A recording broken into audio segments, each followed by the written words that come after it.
Es momento del análisis y comentario. Informativo Forever FM. Muy buenos días, estamos en Radio Forever 92.5, son las 7 de la mañana, 34 minutos.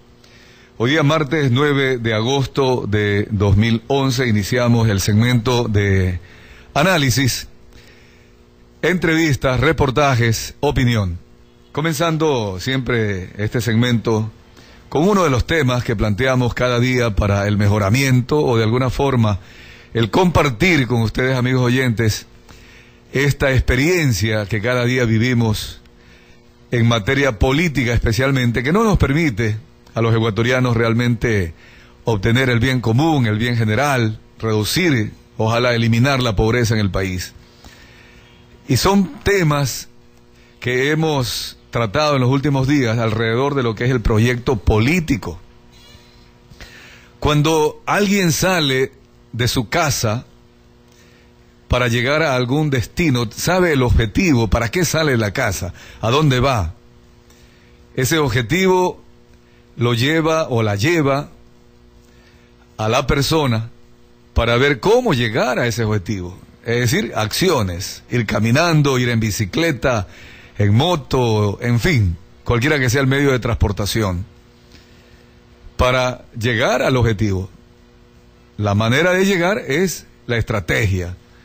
En administración se denomina esto la estrategia. En la práctica viene a ser una acción, nada más, una acción.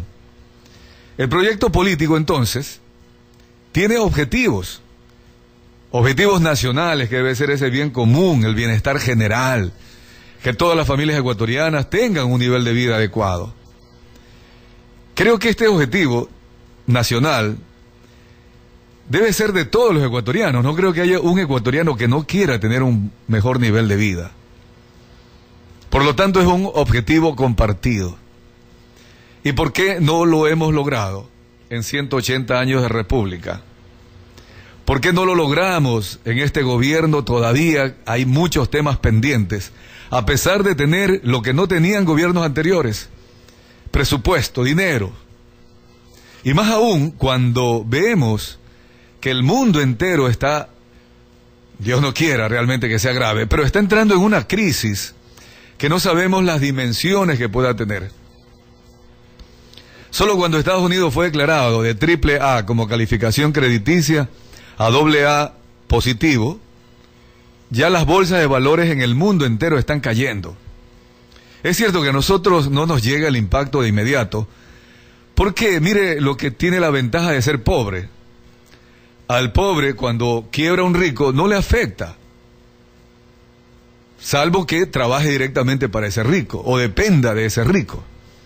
Pero los países que están intentando llegar al nivel de Estados Unidos, los que están ingresando al primer mundo, los que se han desarrollado, los que exportan, aunque Ecuador exporta mayoritariamente a Estados Unidos, pero hay otros países que dependen de todo el mundo, de Europa, dependen de los Estados Unidos porque abrieron sus fronteras y han generado empleo al interior del país, su bienestar al interior del país, dependiendo de un mundo globalizado en desarrollo, en consumo.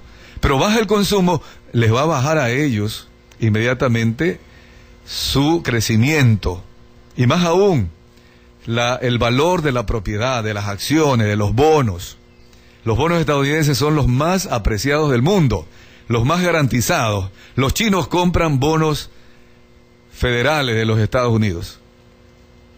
Aún a ellos se les va a caer el valor, porque al momento en que se cae la economía estadounidense y la calificación crediticia, es obvio que los papeles van a bajar su valor. Por eso caen las bolsas de valores, en donde se comercializan estos papeles.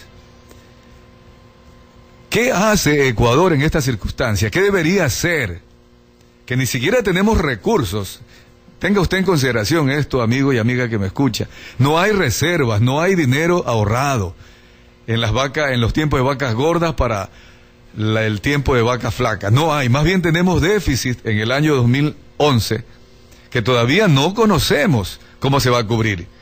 A pesar de que algunos funcionarios públicos relacionados con el Ministerio de Finanzas y Economía dicen que sí, que ya está resuelto el problema del 2011. a ver cómo lo han resuelto, seguramente con la preventa de petróleo a la China. Pero viene el 2013 y para el asunto económico mundial, hablar de 1 año, 2 años, 3 años es hablar de poco tiempo. ¿Qué haremos 2012, 2013, si es que esta crisis, que dicen algunos va a ser más grave que la del 2008, es tan grave realmente si no tenemos reservas? Y si estamos creciendo en el gasto público y tenemos compromisos por parte del actual gobierno con sectores para entregarle subsidios, por ejemplo, y ahora hablamos y se replantea el tema del subsidio a los combustibles, y con la calidad de combustibles que tenemos, y el presidente de la República el sábado dijo que la calidad del combustible debe ser mejorada, es decir, comprar un combustible más caro, como el caso del diésel, significará mayor egreso. ¿A quién le van a cobrar ese combustible más caro?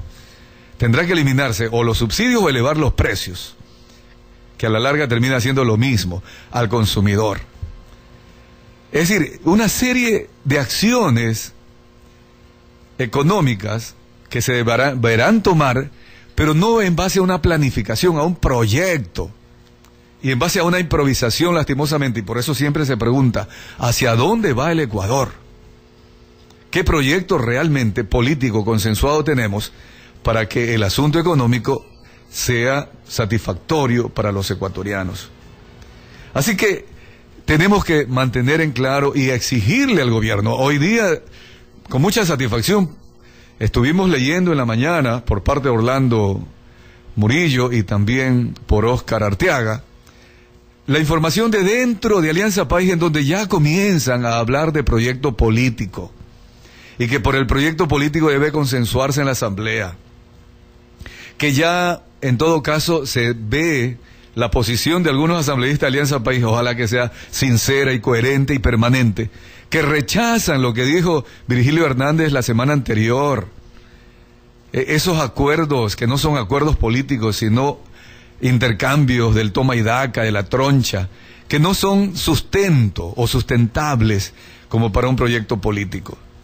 Entonces ya ayer comenzaron a hablar de consensuar dentro de la Asamblea. Ojalá que el presidente de la República también esté de acuerdo y los apoye para que Ecuador comience a trabajar unido en función de los grandes objetivos y que estemos unidos para poder atender y defendernos de cualquier embate económico, de crisis económica internacional.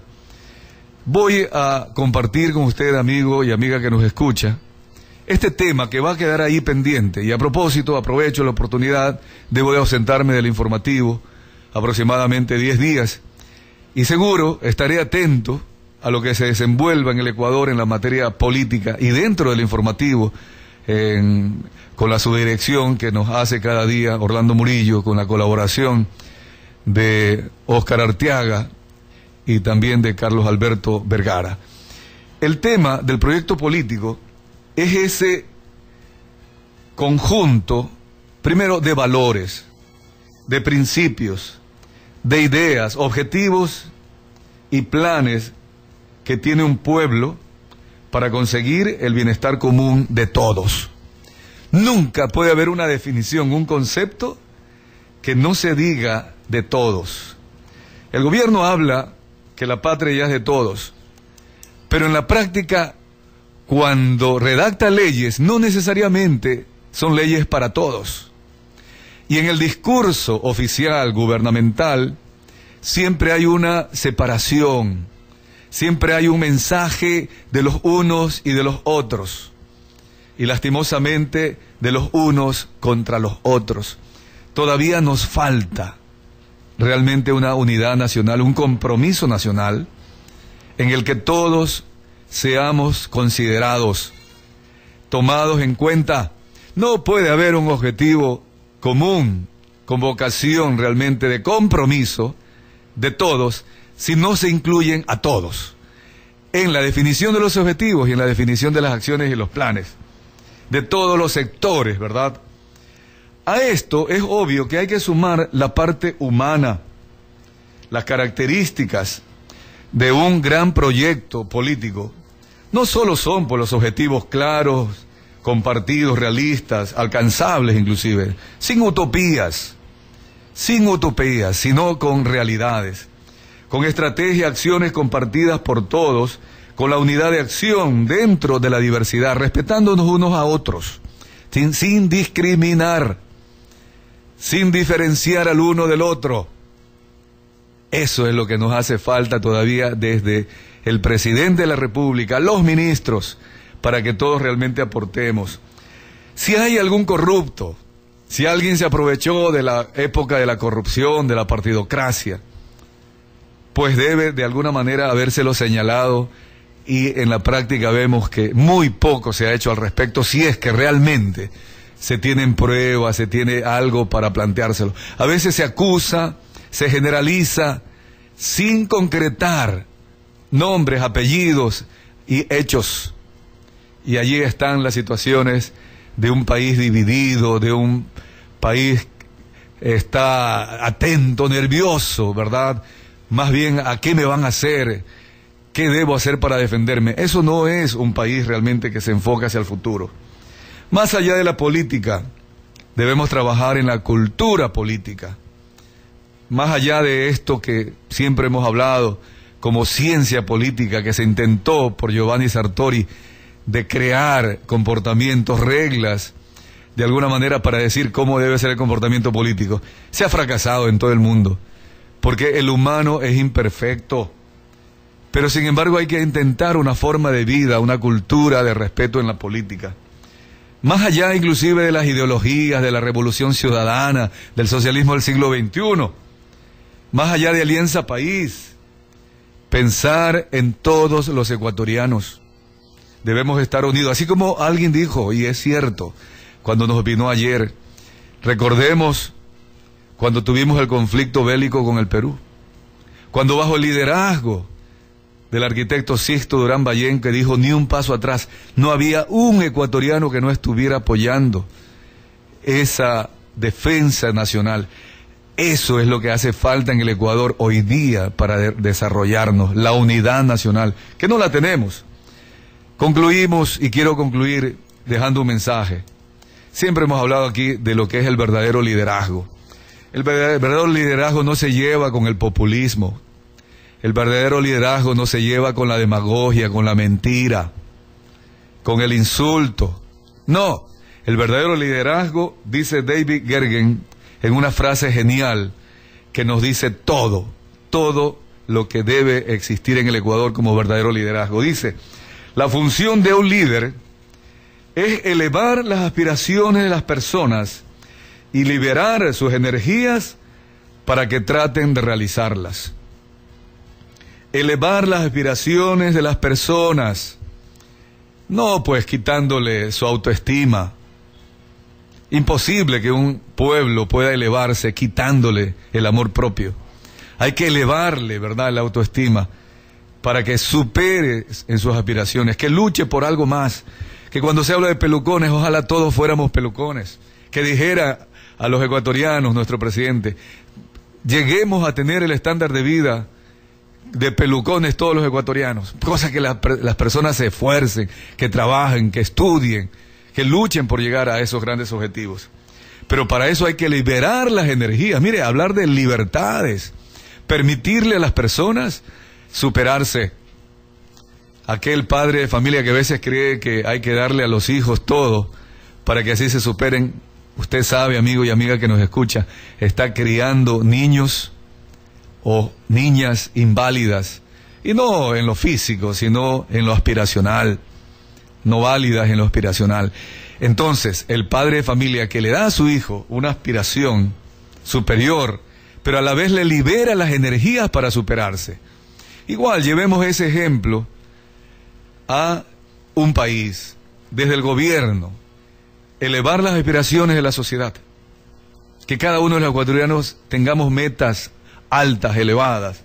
Para eso entonces que se nos libere, dándole educación, dándole salud, todo en orden, con un plan, sabiendo a dónde vamos y cómo vamos. Vamos al corte comercial ahora.